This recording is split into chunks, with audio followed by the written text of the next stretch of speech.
through. Simon, how are you? Yeah, you know what? I'm good. Life is all right. I think like all of us, we've all had better times in our lives. It's bloody tough out there. Yeah. But you know what? Is it weird that I sort of quite like that challenge? That you sort of think, whilst it's tough, then you look at things in a different way and try and sort of piece your life together differently. And it's almost like the decisions you make, actually, you could see immediate like impact on yourself, and actually stuff, and you're not afraid to make decisions because who knows whether it's right or wrong, but it's going to matter. Yeah, I mean, I've been self-employed all my life. I've never had a job. Yeah. I remember my dad saying to me when I was about 12, 13, so if I had my time again, I'd never work for anybody. I'd only ever work for myself. And I think that as a teenager kind of thing, that's sticking in my head. And I've genuinely, apart from part-time jobs when I was a student and stuff, in my adult life, I've always been self-employed. So I think knowing that you're always living off your wits is quite a daunting but equally exciting thing to do, because anything that happens, it's your rewards and your endeavour. Can I ask, kind of, listen, you've got this amazing hybrid where you're kind of an amazing, successful kind of restaurateur, chef, kind of business person alongside your TV personality of the persona, not the persona, of the actual being a chef and like what that means and how we all aspire to be the kind of amazing chefs and stuff like that.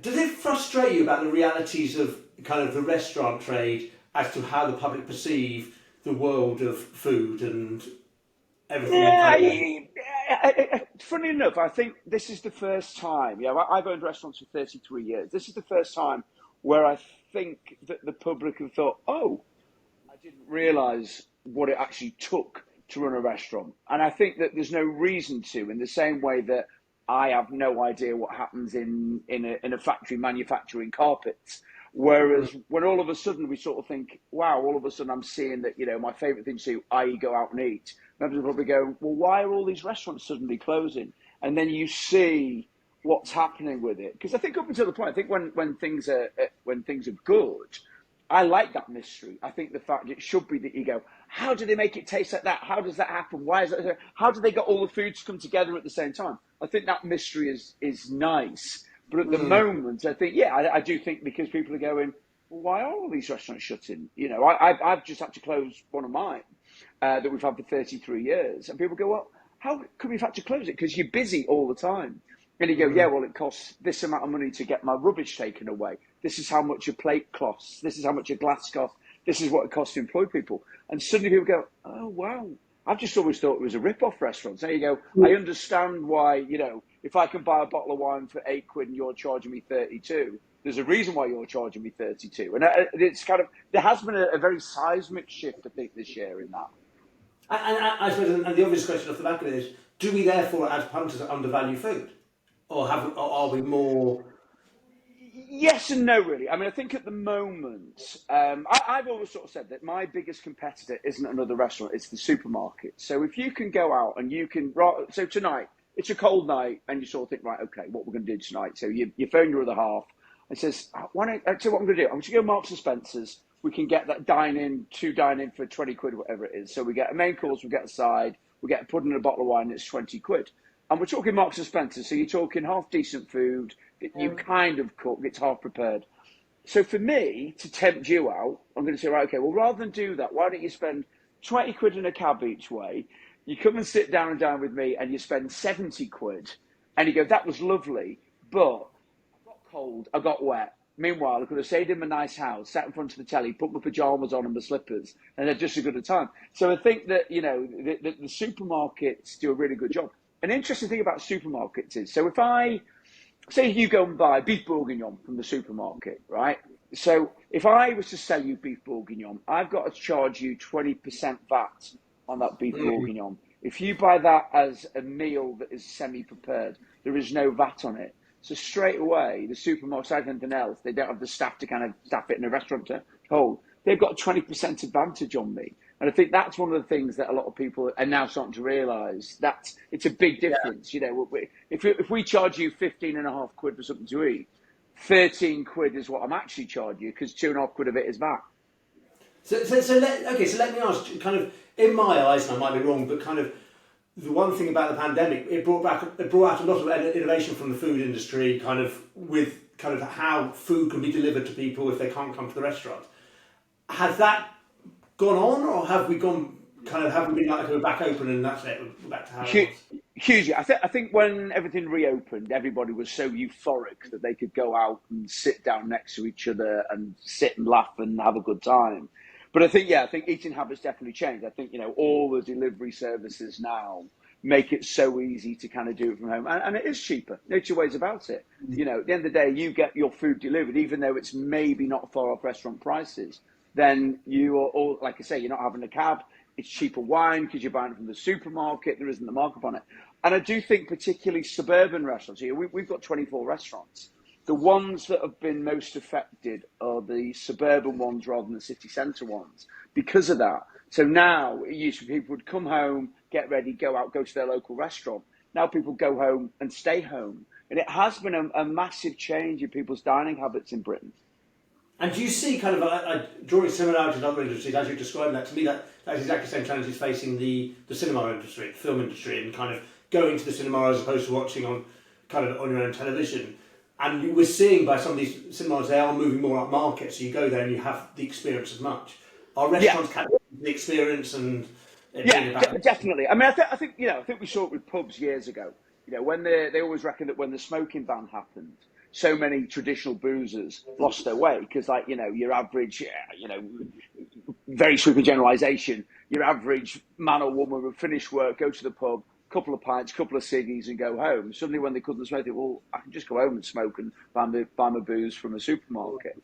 And I think there is definitely that movement. To a certain extent, I think that we probably had too many restaurants. The food was too cheap, and the quality wasn't good enough. So, I think that almost there's a natural wastage that's happening. But yeah, it is, in all of my years, this is the hardest I've ever known. And again, the other big thing that of course has changed is that the cost of just opening the doors has gone through the roof. When heat, light and power has gone up by anything from conservatively 300% to realistically 800%.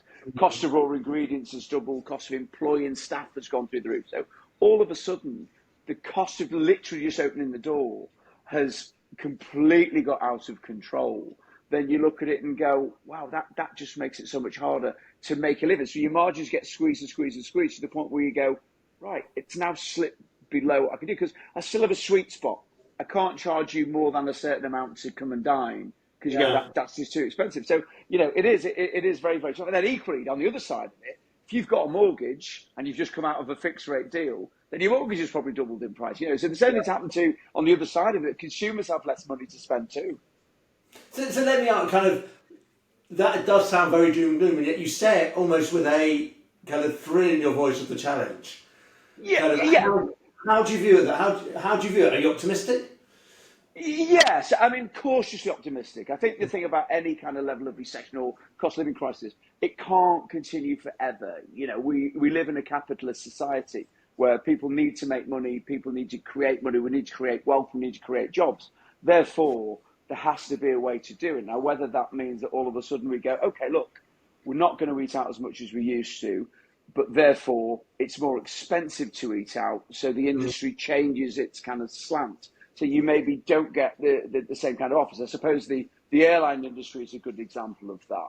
But, post-COVID, there are no longer, there's a few, but you don't get those $9.99 flights anymore. The cost of flying has become more expensive. So we maybe don't fly quite as much because you accept the fact that, right, okay, well, it is more expensive because that's what it costs. So maybe that's a change, or maybe we approach it in a different way. Maybe we get more creative with the way we do so. So, yeah, I mean, I think I'm an eternal optimist anyway, but I think there is a level of optimism that the other side of this, I'm confident that us as a business overall, we will come out the other side of it stronger and better, and it will be different. I'm not sure what B looks like if we're at A at the moment, but I know that there will definitely be changes that will make it for a more dynamic, more exciting, more interesting industry, but certainly a different one. So let me ask one last question, which is kind of that bit, that concept about not knowing what B looks like. Again, from your perspective, is that something with your experience and kind of your years in the industry, I suppose, you come to accept that actually you're no longer fearful of not knowing what the outcome is and you just embrace, I suppose, that path. I think all businesses are like that. I think whether you're in hospitality or whether you sell shoes for a living, then, I think that always things change all of the time. And I think for us, it's about making sure that we're on the front foot, rather than sort of being reactive, trying to make sure that we're proactive.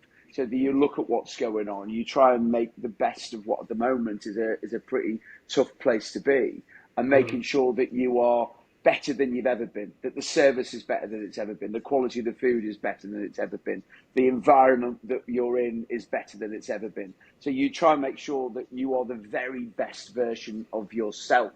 And I think that goes across life in general, really. When times are tough, you need to be far better at whatever you do than you ever could be. Your industry is no different, Nick. It's exactly the same. You've got to make sure that you're doing the best job you ever could.